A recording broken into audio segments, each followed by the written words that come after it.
Welcome to the Women Leaders Association podcast, where we believe we go further, faster, and have more fun when we go together.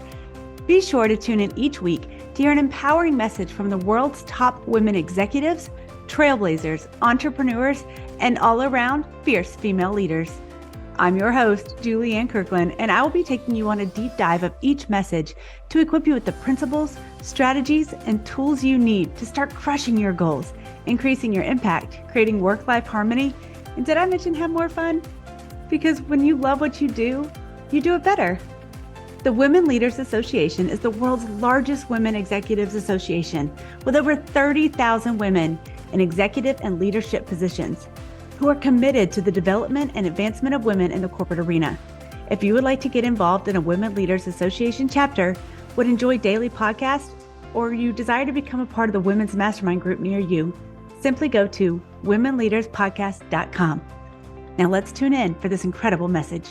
On today's episode, you are going to hear from Yvette Owens, founder of Destiny Speaks and author of Conquering Corporate Enemies. Let's listen in as Yvette explains why we should invest in change and why it's so important to deal with resistance. Resistance happens in all shapes, colors, and forms. And people don't like it.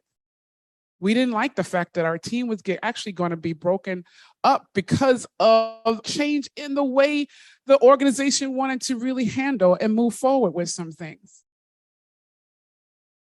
We were like, hey, we're a high-performing team. We're doing really good. Why this change? But there are some things that you have to be ready to move in, even if you don't like it. And you got to give up at some point. So what are some of the things I want to leave with today when we talk about dealing with resistance? Change is absolutely very personal. Too often I hear, oh, it's not personal. Change is personal. And until as leaders, we really step into the space where people are being affected by change, then we're going to get greater resistance instead of less resistance. So there is impact on the individual. Every person, when we are making that change over those 18 months, their first question and their input and feedback was all about, what does it mean to me? I have more work to do. I don't have more work to do. I have to go after more. My behavior has to change. I have to go after things differently. So the best thing we can do is understand that there is real impact on everyone. Let's not minimize it.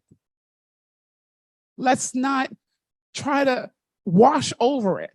There is real impact, and acknowledge the deepest impact. Acknowledge the fact that, yes, you do have to change your behavior. Yes, I am asking for more information from you. Yes. Yes, new normal is not coming back. There is no new normal. There is none. We get to find and create the tomorrow, which will not be normal the year after. Right? There are deep things that we have to acknowledge in those around who are impacted by the change. That's how we can minimize that resistance. Allow the time to adjust. I don't know about you, but when things are happening, it's like, okay, Yvette, you have 2 days to just feel this out, rock and roll with it, 2 days, and then let's get back onto it. It's as Dr. B was saying, having that compassion, but then accountability. I have 2 days, or whatever time you pick, to adjust to what's happening, but they have to get on. But if we never recognize that people need that time, even if I sat at this table, these ladies would have a moment of adjusting because there's a change. They've already been acclimated, even if they haven't spoken to one another. They've already been acclimated to the four of them sitting at this table. Now Yvette has stepped in. That's a change. It's really just like that. So when we bring in change and things that are either going to change the way people have to behave, or the way people have to respond, or people have to think differently, they are going through some resistance. So we should welcome it, because it will give you a reality check of the effect of what you're doing. Right?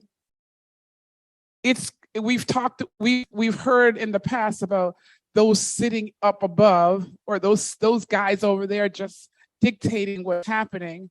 But when we understand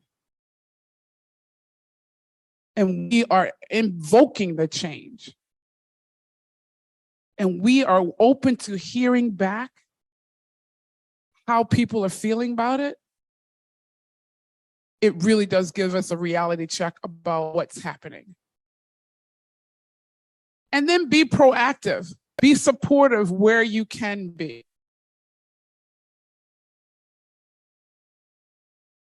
Be supportive where you can be. Go and support them, hear them out, and see, what can I do to make this change? What can I do to make this better? How can I make this a more palatable experience for someone? Let's not just say they're on their own. They're on their own.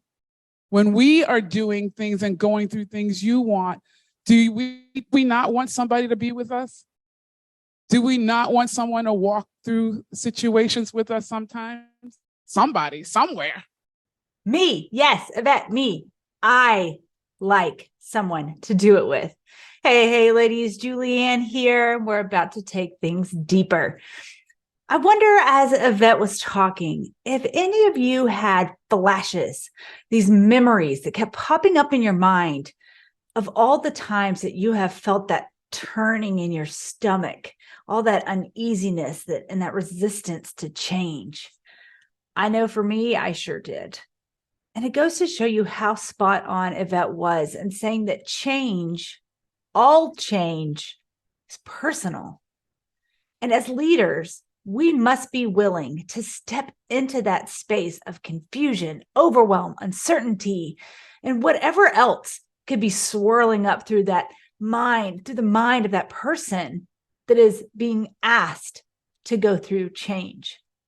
It's those swirling thoughts and emotions that make up the bricks that build the wall of resistance around someone's willingness.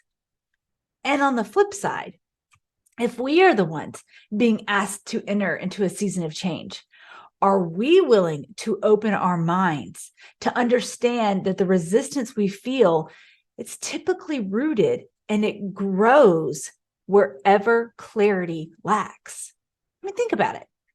When we have clarity, when we can see a clear path ahead, and when our questions are proactively answered before we even have time to wrap our emotions around them, when expectations are clearly laid out and clearly communicated, when the fear, be it rational or not, is addressed, it's accounted for, it's understood, embraced with compassion, the resistance no longer has anything to pull from in order to help it to grow stronger. More so now than ever before, people and businesses are becoming more aware of how important mental wellness is. If our employees, or in a non-business lane, let's go there for an example. If in our relationships,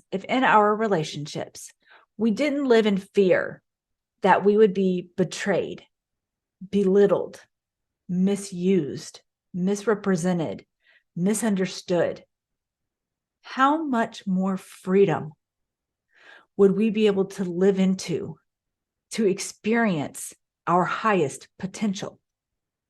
So much freedom. I think we can all come to agreement that when we continue to focus on allowing the opinions of others to have a little too much say in our lives. And many of us would say, well, no, that's not me. I mean, I don't let people's opinions, totally rule my life. But I think if we're being perfectly honest and we remove those rose colored glasses and like pull out the magnifying glass, we would admit that more often than not, we at least consider what other people will think, what other people will say, what other people will do when considering our next move and making a decision. It's mental minutia is what it is, but it's happening. And the other mental minutia that is at play is understanding that the more someone looks into their past to determine if they can move forward into their future, there's going to be a whole lot you got to unpack there. It's mental minutia. They're going to have a really hard time accepting and being willing to embrace being called forward to change when they're looking to their past for an example of it. We cannot live our future from our past. We are not the same person today that we were yesterday, that we were 10 years ago. We never know what all someone has gone through. And if we are unwilling to at least create a safe space for that person to explore the cause of their resistance, then it's like trying to push an elephant up a ladder. How you like that visual? But really think about it. The more we try and just breeze right through it. Okay, you're going to have to change. This is what's going to happen. It is what it is. Deal with it. The more we take that approach, because it actually makes us very uncomfortable to get in that space with somebody where there's confusion and uncertainty, and to allow a safe space to get into that space, which is cloudy and gross, to get into that space and then create a safe space within that space, which you then invite that person into to explore why they're feeling the way that they're feeling. Many of us aren't willing to do that. And so we take this approach of, this is just what it is. Here you go. Take it, deal with it, move forward. The more we have that approach, it really will be like trying to push an elephant up a ladder, even if it's not in business, just in life. I mean, I feel like the more I, tell my children, put your shoes in the shoe bin, put your shoes in the shoe bin, put your shoes in the shoe bin. It's not working. It's not working. But these are our rules, and this is how it needs to be done. It's not working. And so I have to be willing to get into their space with whatever they're dealing with and their emotions. And they're people too. They have feelings. They have emotion. They have life experience. They have all of those things. And I can't say just because they're little or they should listen to mommy because it's mommy's way or no way. I would like it to be that way all the time. But the truth is, I have to be willing and open to explore with them the cause of resistance. And if on the flip side, we are in the position of being the elephant, are we willing to be open about our source of resistance and embrace any kind of help that's being offered? Or are we taking the stance of, well, if this is where you want me to go, you're going to have to push me up the ladder the whole way, and good luck to you. Like, no, I don't do that. If we take that approach, what happens? Like, we're in no better position. There has to be an embrace for both people, for both positions, for both stances. Change is inevitable. Change is necessary. And we might not be able to control what needs to be changed, but we sure can control how we respond to it. And just like Yvette asked, don't we all want somebody to go through it with us? Yes. I think the majority of us would say yes. And if you are thinking, no, I prefer to go it alone, I'd be willing to bet it's because you have been burned one too many times. And I used to be like that. But the truth is, we really do go further, faster, and have way more fun when we go together.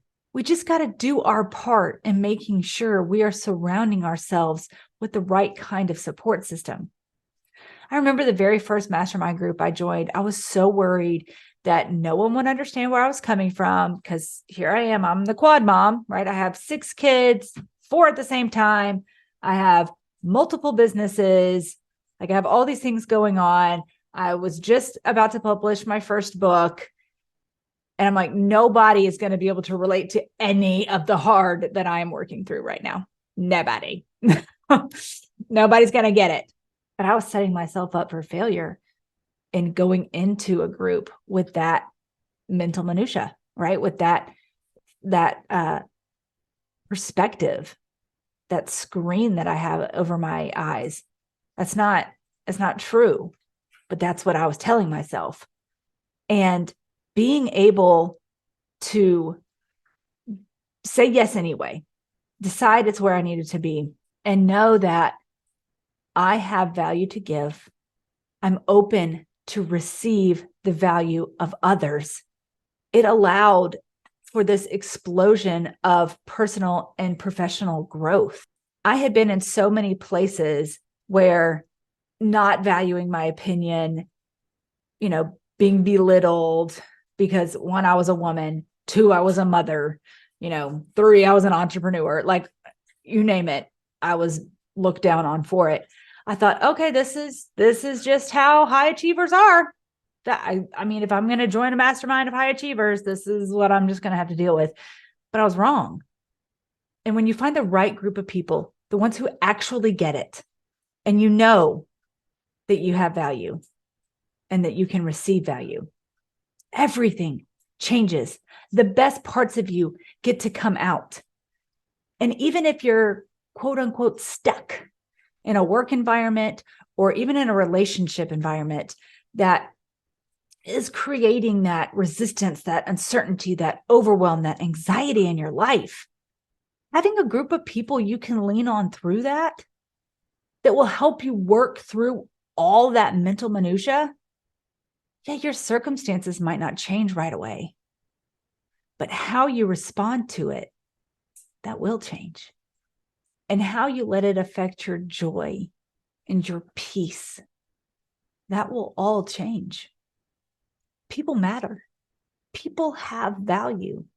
And the more we can keep that at the heart of every kind of relationship that we have, the more open we will become to navigating through the rough waters of resistance and change.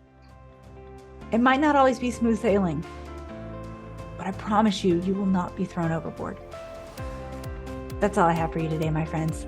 If you are loving this podcast, please give it a 5-star rate and review and share it with a friend. We appreciate your support so much. And if you're looking for more support, more connection, more accountability, more growth opportunities, you've got to go check out womenleaderspodcast.com and see all the different ways that you can connect with us. Because we truly believe that we go further, faster, and have more fun when we go together. We'll see you next week. Bye for now.